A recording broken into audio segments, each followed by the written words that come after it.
So, it's Sunday night, and I have successfully procrastinated in several different ways today. Actually, not procrastinating. My wife's birthday is Wednesday, and a very good friend of ours' birthday was last week, so we're actually having a party tomorrow, and so several people were over here today putting the place together. We're having what's called a Vickers and Tarts party. People dress like vicars, and people dress like tarts. Gender bending is encouraged.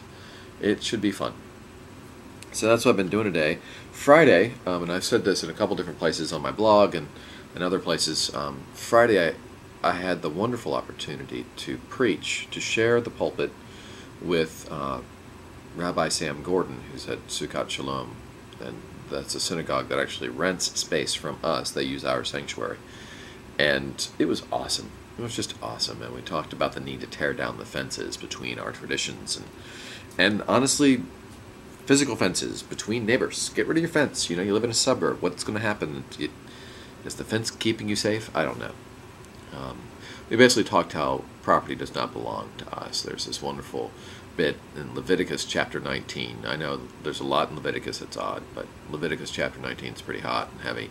It's the whole love your neighbor as yourself passage. Anyway, Sam and I did this whole, he calls it holy riffing. It's like this poetry slam, kind of, for pastors. I don't know, for preachers. I don't know. It was fun. It was fun. And then the band played that night, and so I showed up to the gig wearing my collar. Changed out of it, but yeah, wearing the collar. It was a good time. Now I've got to prepare for this service tomorrow.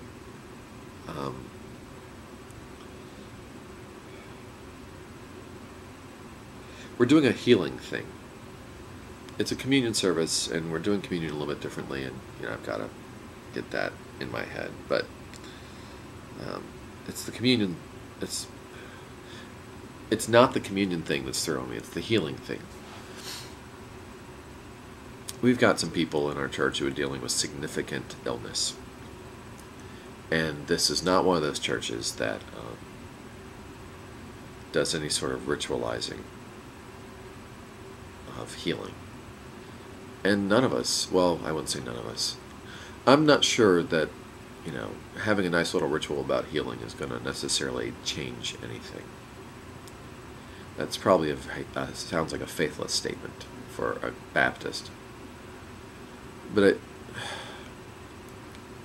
I think, we see all these stories in scriptures and the stories about Jesus.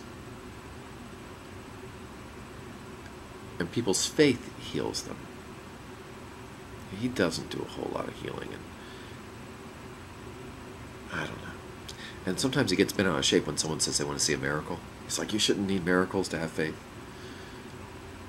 But that's not what's bugging me. I'm trying to figure out how to say that something real is happening.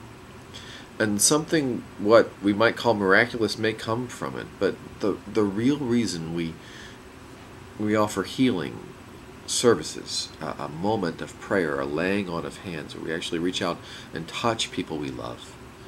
We surround them, and we pray with them, and we pray for them, and we ask for physical healing, to ritualize that desire, because that's what we want for them, even if it seems ridiculous, to ritualize their desire and to ask God to participate. That's some heavy-duty stuff, and these are people we love.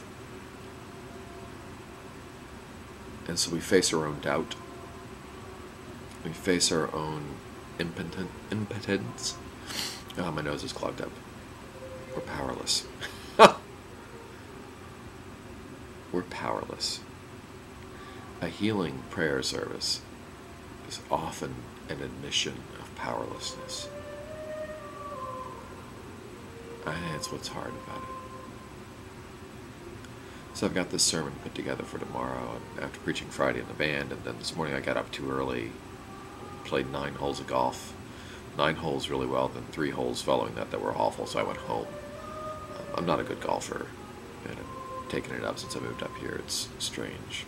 It's a bizarre little sport.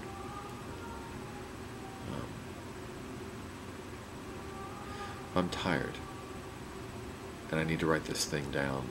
It'll be short. how do we explain, how do you talk about the desire for something profound, a profound change for the better? How do you show somebody you love them? How do you say, gosh, damn, I just wish it were different? Yeah, that's what we're after.